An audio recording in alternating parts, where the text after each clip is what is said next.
Hallo zusammen und herzlich willkommen zu einem weiteren Video. Heute geht es um das Thema Audi. Und zwar ist hier eine Bremsleuchte drin, und zwar die dritte Bremsleuchte. Die hatte ich mir vor einiger Zeit schon mal bestellt, weil meine Bremsleuchte immer sporadisch Fehler angezeigt hat. Also das heißt, es gab immer mal Momente, wo meine aktuelle Bremsleuchte im Auto, im Dashboard, ich blende euch das mal ein, ich habe ein kleines Video gemacht, da kommt eben so ein Warnlicht, Bremslichteffekt. Und wenn ich es richtig verstehe, geht es da um das dritte Bremslicht. Das heißt, wenn wir hier an den Audi gehen, hier oben drin im Heckspoiler oder an der Heckklappe, also in der Heckklappe ist so ein kleiner integrierter Heckspoiler und da sitzt diese dritte Bremsleuchte und ich denke, die ist es, über die er sich beschwert. Das werden wir jetzt gleich auch mal testen, indem ich Zündung einschalte und mal die Bremse drücke und dann gucke ich einfach, und ihr seht es ja dann auch, ob die angeht oder nicht. Es kann jetzt natürlich unterschiedliche Ursachen haben. Es kann zum einen sein, dass die Leuchte wirklich defekt ist. Das ist ja LED, bedeutet, bei so einem modernen Kram kann es immer mal sein, da müssen ja irgendwelche Vorwiderstände oder sonst irgendwas drin sein, die den Strom ein bisschen begrenzen oder halt auf die richtige Strom- bzw. Spannungsanzahl für die LEDs bringen. Das heißt, meine Hoffnung ist jetzt, dass es wirklich irgendwie an der Leuchte selbst liegt oder halt an irgendwelchen Vorwiderständen in der Leuchte und es kein Kabelbruch ist, weil das wäre auch noch eine Option, dass halt irgendwo ein Kabelbruch vorliegt. Ist ja schließlich die Heckklappe, da müssen die Kabel ja durchgeführt werden, könnte es auch ein Kabelbruch sein. Aber wie gesagt, jetzt gucken wir einmal in den Karton, ob das überhaupt die richtige Leuchte ist, ob die vom Platz her passt. Und wenn das der Fall ist, dann baue ich die Kamera auf und drücke einmal die Bremse. Zum einen, damit ich weiß, ob es dieses Licht ist, was defekt ist, und damit ihr es eben auch seht. So, jetzt also wie gesagt, schauen wir hier mal rein. Liegt auch schon eine Weile bei mir rum, weil, wie gesagt, dieser Fehler halt immer mal kam und wieder ging. Und solange er wieder ging, hatte ich halt keinen Handlungsbedarf gesehen. Jetzt ist er aber geblieben, also probiere ich es mal, ob ein verhältnismäßig einfaches Wechseln schon ausreicht. Ja, und wie ihr sehen könnt, haben wir hier einen Anschluss. Kann natürlich auch sein, dass vielleicht einfach sich nur der Anschluss gelöst hat. Und hier innen drin, hier sieht man es, glaube ich, auch so ein bisschen. Ja, ist auf der Kamera natürlich wieder sehr schwer zu erkennen. Sieht man, dass hier so kleine Leiterplatinen drin sind. Und ich bin mir ziemlich sicher, dass dann da auch irgendwas aufgelötet ist. Also könnte natürlich auch, wie an anderen Stellen, wenn ihr euch erinnert, die Alarmhupe, die GPS-Antenne, da war ja auch Feuchtigkeit reingekommen, hat die Platinen bzw. Bauteile auf den Platinen zur Korrosion gebracht, worauf dann eben GPS-Antenne und Alarmhorn ausgefallen sind.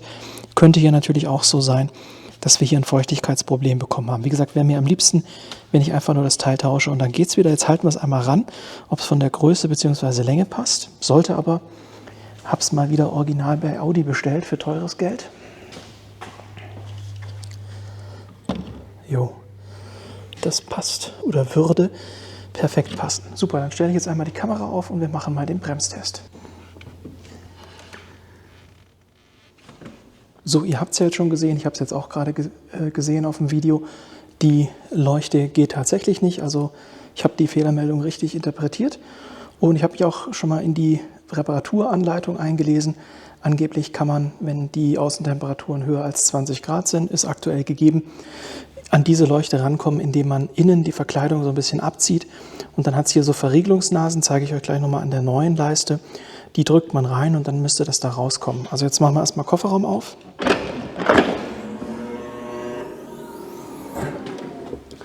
So, und diese Verkleidung, die kann man jetzt angeblich einfach wegziehen. Das mache ich jetzt gleich mal und dann kann man dahinter auf diese Leiste blicken und die da ausklipsen. Ich zeige euch jetzt mal die Clips und dann positioniere ich die Kamera und gucke mal, ob ich das eingefangen bekomme. So sieht das jetzt aus.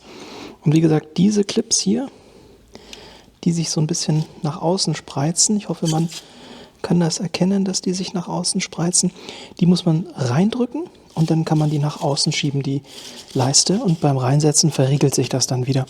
Ich baue jetzt mal die Kamera aus und dann schauen wir, ob ich da die Verkleidung weggezogen bekomme und das getauscht. Und ob dann der Fehler weg ist oder ob ich doch einen Kabelbruch oder irgendwas anderes habe.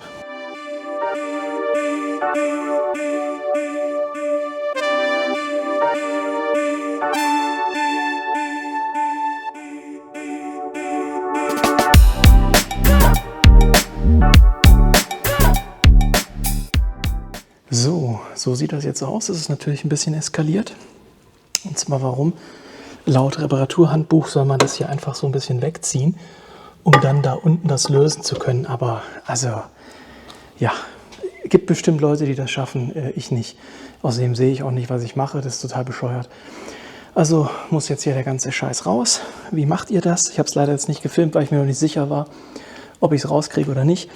Also ihr habt hier innen diese Verkleidungsplättchen, die normalerweise hier, Moment, dann auf der Innenverkleidung so sitzen, rechts, links.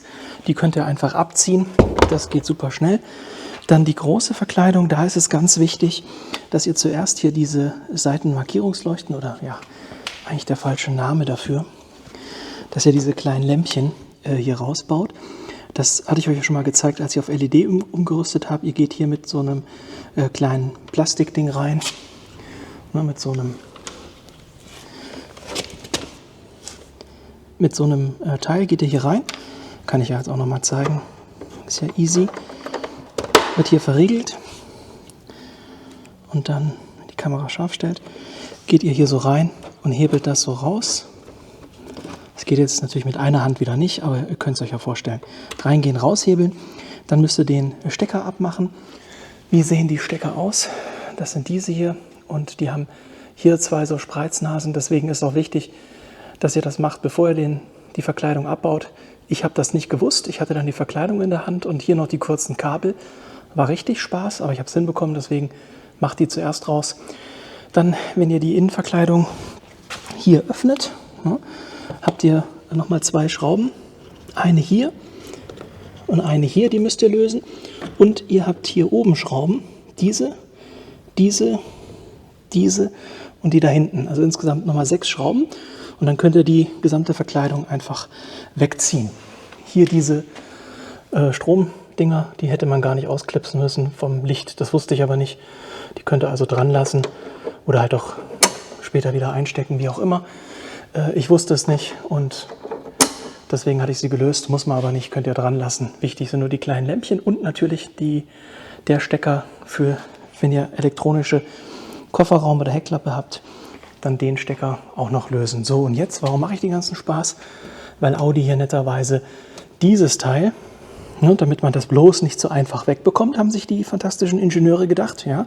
Damit man das nicht leicht wegbekommt, machen wir hier eine Schraube hin und auf der anderen Seite natürlich auch, damit derjenige, der das repariert, ordentlich Arbeitsstunden aufschreiben kann und auch den Scheiß hier demontieren muss. Vielen Dank. So, also ja. Jetzt wisst ihr es, jetzt packe ich euch wieder in den Zeitraffer und dann müssten wir das eigentlich hier loskriegen. Mal gucken.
So, ihr habt jetzt ein bisschen was gesehen. Es war ein Riesengefummel. Ich habe geflucht ohne Ende. Ja, aber ich habe es geschafft. Da ist die Leiste. Ich habe es aber nicht so hinbekommen, wie es der Original-Reparaturleitfaden sagt. Keine Ahnung, das sind irgendwelche Übermenschen, die diese Reparaturleitfäden schreiben.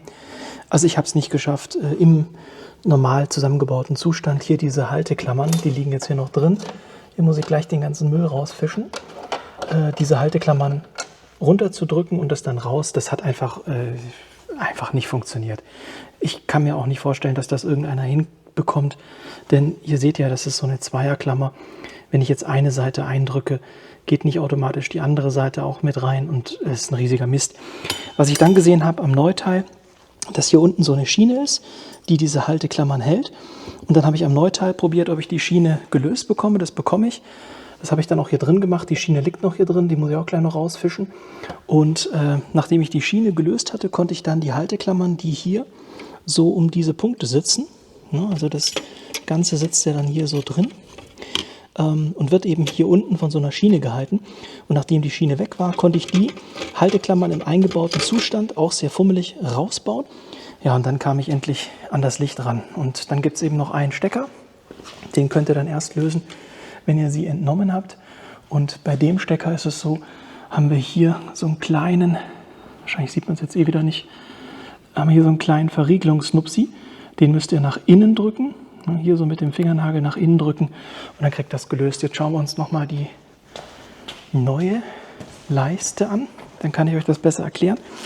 Wie gesagt, hier haben wir diese Halteklammern und ja, ich kann jetzt hier zwar die Halteklammer drücken, aber ich habe es auch nicht geschafft, alle 4 gleichzeitig. Also wie gesagt, vielleicht irgendwelche Übermenschen, ich nicht.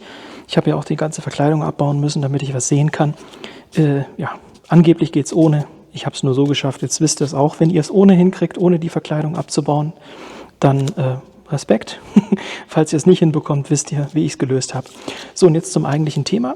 Ihr seht, hier ist so eine Schiene und ihr seht auch, hier hat es so größere Aussparungen. Bedeutet, wenn wir jetzt diese Schiene, auch im eingebauten Zustand habe ich das gemacht, da bin ich hier reingegangen mit dem Schraubenzieher und habe Richtung Stecker gedrückt. Ne?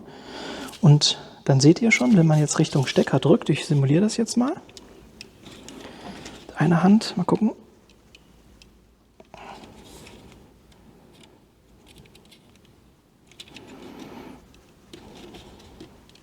Ja, geht jetzt mit einer Hand nicht, will auch nicht jetzt mein neues Licht kaputt machen, weil ich euch das zeigen will. Ich fische mal die alten Teile raus und dann zeige ich es euch am alten Teil. Da ist nicht so schlimm, wenn ich da ein bisschen fester drücke. Moment. So, eine Klammer habe ich ja schon rausgefischt. Jetzt ist hier nochmal eine Klammer und die Schiene.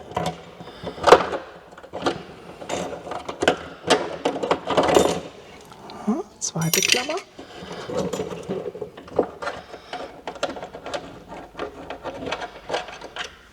Dritte Klammer. Wenn man die Aussparung ein bisschen größer gemacht hätte. Aber ja.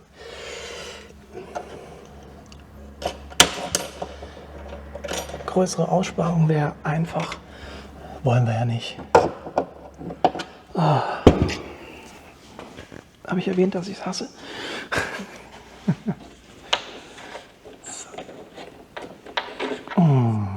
Okay, ich brauche beide Hände. Ich muss euch zur Seite legen. Ich fische mal alles raus. So, hier ist jetzt, wie gesagt, die alte Lichtleiste. Zu den, ja, theoretisch könnte ich sie auseinandernehmen und gucken, ob hier irgendwie ein Bauteil kaputt ist. Aber, also der Stecker sieht gut aus, da ist nichts korrodiert. Ich hoffe wirklich, dass es kein Kabelbruch ist, sondern das Ding einfach nur eine Macke hat. Aber worum es jetzt eigentlich geht, ist die Geschichte mit den Klammern. Wie gesagt, die Klammern kommen hier so hin. Sind die unterschiedlich?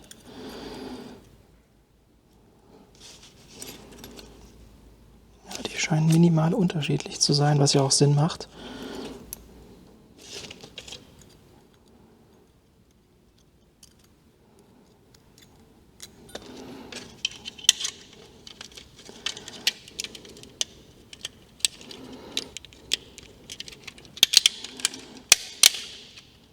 So, einmal. Zweimal. Ja, keine Ahnung, wo die jetzt hingehören. Ich habe mir die Reihenfolge jetzt nicht gemerkt. Aber es geht ja auch nur ums Prinzip. Tun wir mal so, als ob die ordentlich sitzen würden. Komm, bleib einfach da drin, bevor ich wieder eskalieren muss.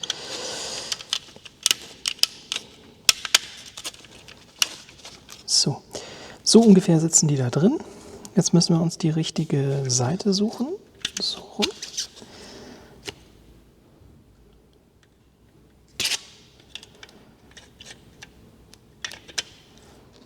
Und dann kommt eben diese Schiene hier oben drüber und dann schiebt man die Schiene so in eine Richtung. Zack. Jetzt hat das so geklackt. Und jetzt ist das verriegelt, so wird das gehalten. Und wie gesagt, wenn ihr jetzt so wie ich das nicht hinbekommt, hier im eingebauten Zustand die zu lösen, dann drückt ihr diese Schiene, am besten hier an diese Öffnung, mit einem Schlitzschraubenzieher Richtung des Steckers. Ich mache das jetzt nochmal. Klack, dann ist die entriegelt und die einzelnen Nasen sind hier in den Löchern und ihr könnt diese Schiene abnehmen. Das habe ich auch im eingebauten Zustand gemacht. Dann müsst ihr die Klammern da wegfummeln, dann geht das raus. Also für euch als Info. Jetzt hätte ich gesagt, setze ich mal provisorisch das neue Licht an, schließe den Strom an und drücke mal die Bremse und guck, was passiert. So, wie gesagt, so würde sie dann reinkommen. Jetzt schließen wir das einmal an.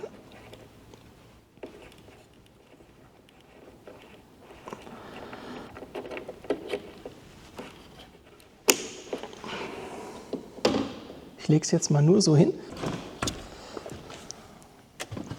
Ah, Freunde, ist das nicht ein Träumchen? Hat der Fabian mal Glück gehabt. Super, war nur die Lampe kaputt. Heureka, Geilomat. Wunderbar, dann baue ich das da jetzt wieder rein, mache die Scheibe noch ein bisschen sauber. Da habe ich jetzt nämlich überall meine Fettfinger hingedrückt und packe euch in den Zeitraffer, wie ich das Ganze hoffentlich erfolgreich wieder zusammenpuzzle.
Wie ihr sehen könnt, ist alles wieder zusammengebaut.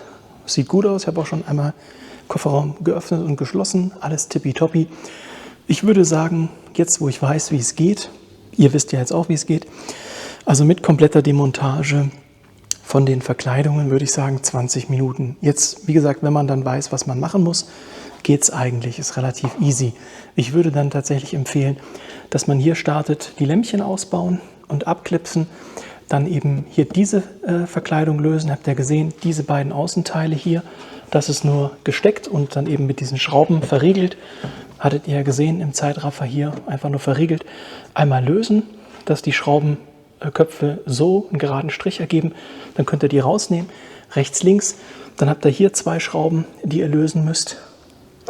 Einmal hier und einmal hier, habt ihr ja gesehen. Und wenn ihr die gelöst habt, dann habt ihr nochmal 4 Schrauben, die hier so entlang dieser Leiste sind. Und dann ist der Rest aber nur geklipst. Den müsst ihr dann so nach unten ziehen. Denkt aber dran, wenn ihr nach unten zieht, der Schalter oder der Stecker vom Kofferraumschalter ist ja dann auch verbunden. Also nicht zu tief und nicht zu fest ziehen, sonst reißt ihr da vielleicht den Stecker oder das Kabel ab. Also das halt nur so ein bisschen lösen und dann das Kabel abklipsen oder ausstecken. Ja, und dann könnt ihr die gesamte Innenverkleidung wegnehmen. Und dann habt ihr noch dieses Teil. Das ist dann hier oben jeweils mit einer Schraube befestigt. Die Schraube lösen und der Rest ist wieder geklipst. Da einfach kräftig dran ziehen, aber natürlich auch nicht zu kräftig. Ihr wisst ja, man hat das immer so ein bisschen im Gefühl. Ich würde dann auch wieder, so wie ich gemacht habe, hier unten anfangen. Hier gehen die Klipse sehr gut raus. Die beiden hier an der Seite, rechts und links, sind so ein bisschen störrischer. Da müsst ihr dann schauen, am besten, wenn ihr hier zieht, seht ihr ja, wie weit euch die Klipse entgegenkommen. Müsst ihr dann so selber im Gefühl haben, wann ihr wo wie viel zieht. Und wenn das weg ist, dann habt ihr hier freie Sicht auf die Lampe, auf das Innere der Lampe. Und dann würde ich, wie gesagt, empfehlen, direkt diese Leiste lösen, also diese Leiste unten an der Lichtschiene von der Lampe. Und dann, wenn die Leiste gelöst ist, könnt ihr die Klammern von innen nach wegdrücken, wie ich es euch vorher auf der Werkbank gezeigt habe.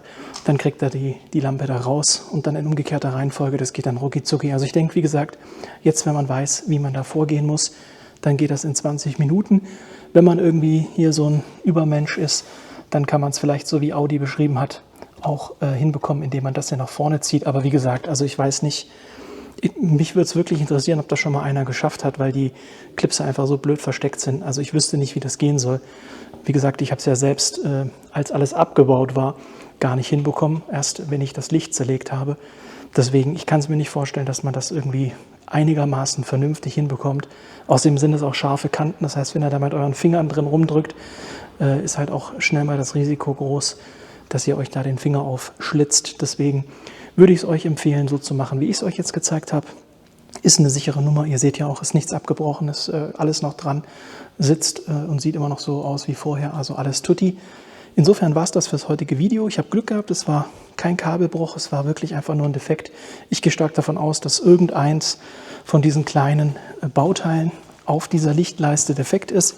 Vielleicht irgendein Vorwiderstand oder vielleicht wirklich das Wasser eingedrungen ist und die Lichtleiste hier innen drin irgendwo korrodiert ist. Also die Leiterplatine, das ist so eine kleine Platine, wo dann die LEDs aufgelötet sind. Ich könnte es jetzt noch zerflexen mit dem Dremel, aber ich habe ehrlich gesagt jetzt relativ wenig Muße dazu, denn die Fehlerdiagnose war jetzt klar. Am Anfang ging sie nicht. Ich habe die Lampe getauscht und sie geht.